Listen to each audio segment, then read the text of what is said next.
Is the book of Revelation Por um acaso, o livro do Apocalipse é um pouco confuso para você? Difícil de seguir? Difícil de perceber sobre o que está sendo falado neste livro?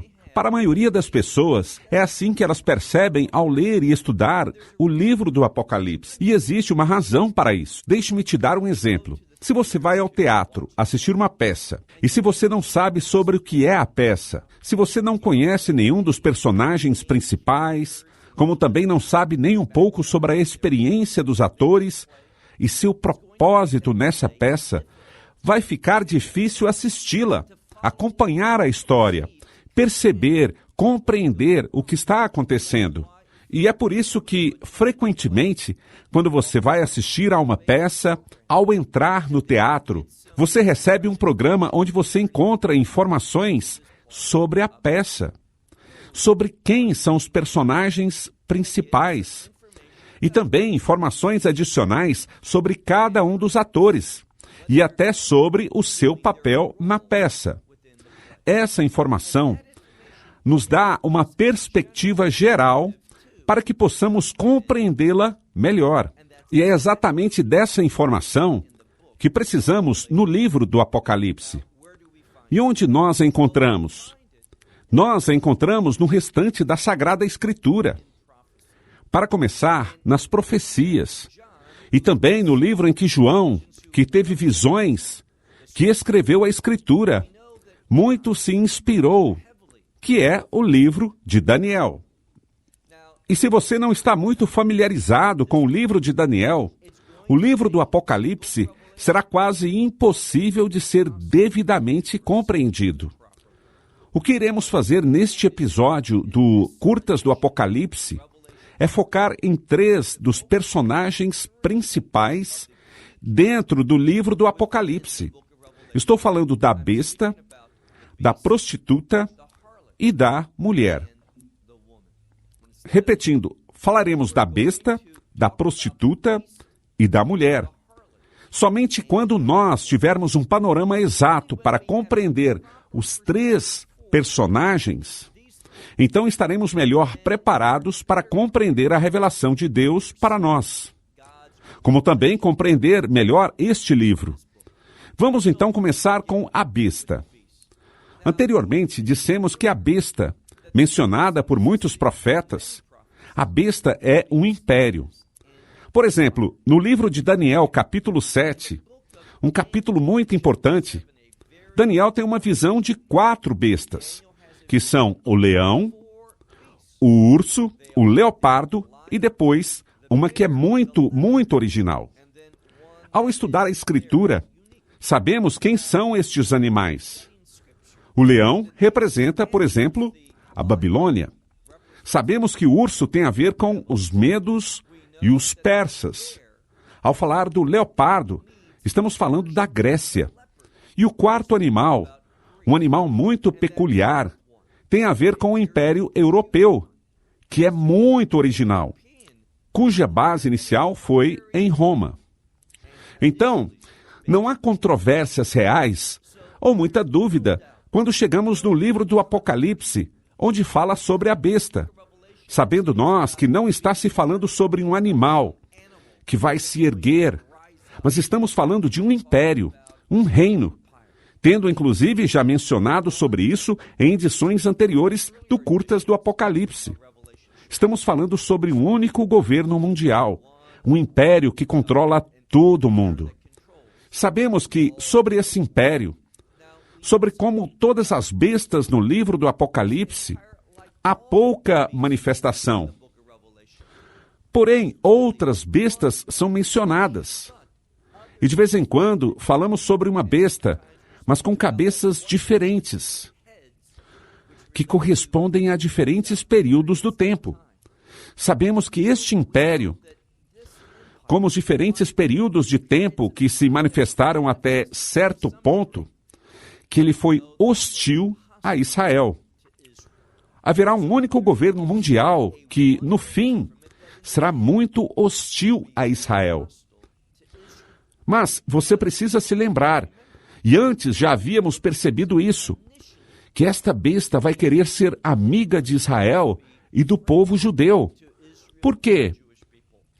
Porque Satanás sabe o importante papel de Deus para Israel. E que Israel, nos últimos dias, é a chave para se estabelecer o reino de Deus. Sabemos também que as palavras do Messias, ao final de Mateus capítulo 23, quando ele diz: eu te digo que não virei para ajuntar o povo judeu até que eles digam Baruch Rabá Bashem Aronai, que significa bendito é aquele que vem em nome do Senhor. Mas Satanás e este falso profeta, o anticristo, eles sabem disso. Então, a princípio, eles vão querer trazer Israel para ser leal ao anticristo. Mas, no final, Israel não será leal ao anticristo. Israel e o povo judeu podem até apreciar as ações aparentemente boas, os gestos legais que o anticristo fará para atrair e fazer o povo judeu segui-lo. Mas quando o anticristo, quando ele for àquele local chamado de o Santo dos Santos, e aquilo que Paulo fala, e aquilo que o Messias fala, e aquilo que Daniel fala 2 vezes, desta abominação da desolação, quando o anticristo proclamar que ele é Deus, e quando fizer com que todas as pessoas no mundo o adorem, Israel irá rejeitá-lo. E já falamos sobre como isso vai resultar num começo de um tempo de perseguição, a pior perseguição de todas ao povo judeu. Então esta besta, este império, esse único governo mundial que vai governar o mundo inteiro nos últimos dias, este império vai ser muito hostil. No início, não contra Israel, mas contra os crentes, contra você e eu. Somente depois que formos retirados e que Israel o repudiar, então este império, sob a liderança do anticristo, vai começar uma era conhecida como angústia de Jacó, ou tribulação de Jacó, para fazer começar o pior tempo da perseguição sobre a nação de Israel e o povo judeu. Esta é a besta. Mas a outra personagem, e nós já a mencionamos, que é a prostituta. Profeticamente, a prostituição geralmente é usada e mencionada de forma simbólica. A prostituição, claro, é quando falamos sobre imoralidade sexual. Algumas vezes, dentro do casamento, o adultério. E algumas vezes é simplesmente uma imoralidade desse tipo, tanto se a pessoa for casada ou não. Mas quando olhamos de forma profética, vemos que a grande maioria das vezes, quando os profetas falam sobre prostituição e adultério, não está se tocando na questão entre homem e uma mulher.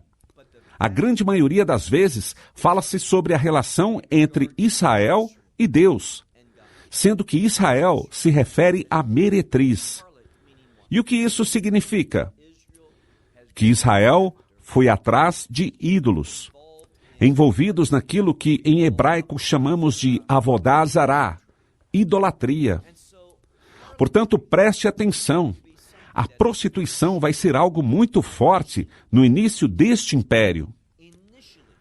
A princípio, o anticristo e o império vão permitir que as pessoas adorem qualquer coisa. Ficará à sua escolha. E assim, eles dizem no início, você pode adorar quem quiser. Todas as formas de idolatria são legítimas, são boas. Porém, serão pessoas, como você e eu, crentes, que abraçamos os padrões de Deus, os mandamentos de Deus. E não por acaso que o anticristo, o líder da besta deste império, também conhecido como o homem da ilegalidade, que tem um espírito de blasfêmia, e este espírito de blasfêmia é contra a Torá. A Escritura é clara sobre isso. Ele é o homem contra a Torá. é o que diz a nova aliança sobre o anticristo. Portanto, vamos falar contra a imoralidade, contra aquilo que é injusto, aquilo que é contra a ética bíblica que vemos na Escritura. Vamos dizer que nenhuma religião é certa. Nem tudo que é espiritual é de Deus. Sabemos que Deus nos ordena para provar os espíritos e ver se são de Deus ou não. E porque vamos falar contra a idolatria, nós, os crentes, seremos perseguidos. Assim, vemos que, no início, o principal personagem daquele império do mal, sob a administração do anticristo, será completamente cheio de blasfêmias. No início será cheio de idolatria. Mas haverá uma mudança. Podemos já ter mencionado isso antes, quando estudamos Apocalipse 13 e as duas bestas. Aquele império e também o líder desse império, o anticristo, o falso cordeiro, que surge de um tempo de instabilidade. A besta vem, o império surge da instabilidade. Porém, quando aquele império estiver seguro, então seu líder será revelado.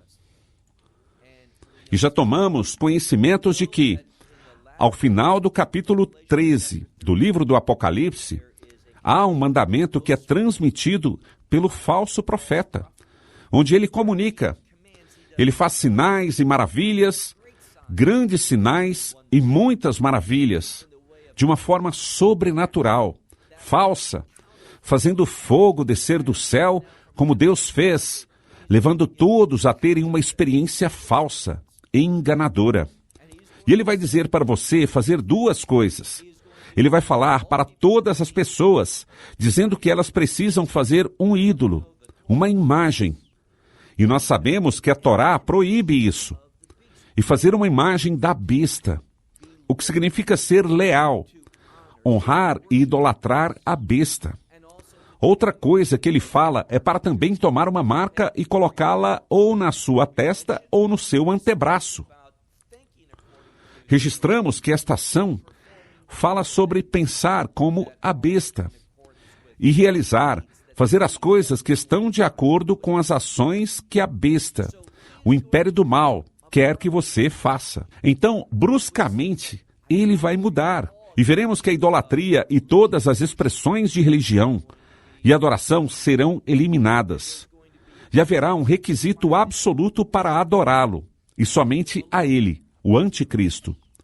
Por isso, sabemos que haverá 10 reis, o que pode ser encontrado em Apocalipse capítulo 17. Muitas pessoas perguntam: quem são esses 10 reis? E a Escritura nos diz que eles não receberam nenhum reino, por enquanto. Mas quando este império se estabelecer, então, e somente então, eles receberão seus reinos. Logo, não é oportuno agora perguntar quem são eles. Não sabemos, não nos disseram. Nós não conhecemos suas identidades, apenas do que se trata. E eles serão leais à besta. E na hora certa, eles vão fazer duas coisas. Eles vão fazer guerra contra o cordeiro e eles também vão destruir a prostituta. E o que significa destruir a prostituta? Muito simples. Haverá um fim para todas as formas de idolatria. E a única, que eu ainda chamo de idolatria, mas talvez eles não a chamariam assim, essa destruição da prostituta. Todas essas falsas religiões, as diferentes expressões de adoração, todas elas serão proibidas e somente se poderá adorar o anticristo. Então, temos a besta, o único governo mundial que vai se erguer nos últimos dias e também sentando-se por sobre aquele império, por sobre a besta, estará a prostituta, ou seja, o personagem deste império, que será de idolatria e de heresia. Então temos o terceiro e último personagem, que é a mulher. Se você olhar, por exemplo, no final de Apocalipse 17, essa mulher é chamada de cidade e será a capital. Muitos dizem que é a Babilônia, já que ela é mencionada, e é mesmo. Mas precisamos entender a Babilônia de forma profética, sobre o que era a Babilônia, a antiga Babilônia. E quando entendemos a antiga Babilônia, poderemos também entender essa Babilônia dos últimos tempos que, como a maioria dos estudiosos acredita, se refere a Roma. Agora, Roma é simplesmente um termo europeu. Então, este império final, essa mulher, esta capital, com quem as pessoas vão lidar para se tornarem ricas, todos os mercadores e outros, todos eles terão que se colocar sob a autoridade desta capital, desta mulher, para que eles tenham fortuna. E este é o personagem do império dos últimos dias, onde o dinheiro será enfatizado. Não a verdade, não a santidade, não os mandamentos de Deus, mas a riqueza. E é por isso que nesse final, com o qual concluímos, finalmente vemos que Deus vai destruir toda a riqueza do mundo num instante. E vemos isso, por exemplo, em Apocalipse capítulo 18. No instante, Deus vai tornar sem valor tudo que é precioso, valioso, de enorme valia. Isto é o que Deus vai fazer. E é por isso que é tão importante que nós armazenemos tesouros no céu. Bom, assim, fecho este episódio do Curtas do Apocalipse. Até a próxima vez. Que Deus o abençoe. Shalom, desde Israel. Shalom from Israel. Esperamos que você tenha desfrutado da aula de hoje e que possa compartilhá-la com outros. Te convidamos a participar e nos acompanhar a cada semana, a esta hora e por este canal, em mais um episódio de Amarás a Israel. Para mais informações em português, visite amarasaisrael.org, onde encontrará muitos outros estudos realizados pelo Dr. Baruch. Até a próxima semana. Que Deus, nosso Messias e Yeshua, nosso Senhor Jesus Cristo, te abençoe durante a sua caminhada com Ele. Shalom, desde Israel.